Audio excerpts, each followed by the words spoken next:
Now let's create an invoice from an estimate for selected items. So double-click the estimate number 12 to open it, and then click Create Invoice, and Save Anyway. So here, choose the option to create an invoice for selected items. You choose this option if you invoice only when a phase of work is completed, and click OK. You can specify the items by quantity and rate or by percentage. So let me show you how to do it by percentage first. Let's click the Show Percentage box. And here, if the first item was 100% complete, you could type 100% in the current percentage column. And let's say the second item was 50% complete, you could type 50%. And press Tab, and you can see that QuickBooks creates the total of those two items. But that's not what we want to do here, so I'm going to get those back to 0. You could also show both percentage and the quantity and rate in cases where you are invoicing for a service that is maybe 50% complete and other items or products where it makes sense to invoice by quantity. But for this job, the customer wants to track the job by actual hours and not by percentage, so I'm going to deselect Show Percentage.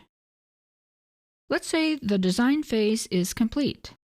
The estimate was for 20 hours, but it only took 19 hours to complete.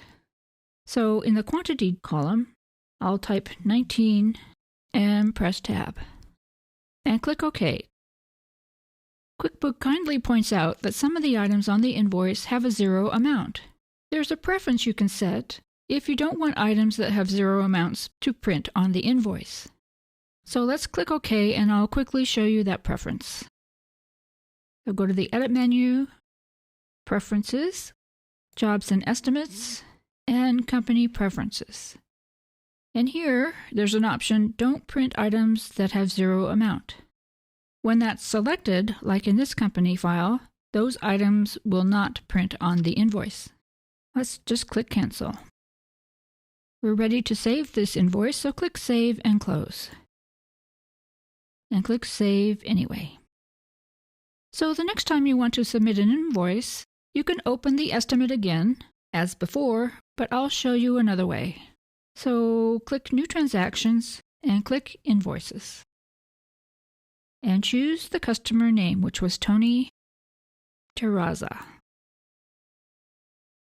QuickBooks says there are estimates available, so you could choose the estimate you want to see, and that's estimate number 12, select it and click OK.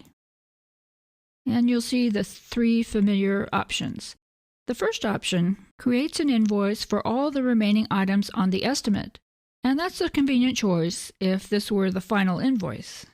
But we're going to choose the third option again, so choose it and click OK. Okay, let me quickly unscrunch a bit here. So for this invoice, you're going to include the citrus trees and the shrubs. So to enter the quantity, you'd enter 4 and 10. You estimated 4 and 10, and that's what you ended up using. So let's click OK. And QuickBooks shows you this message again, so click OK.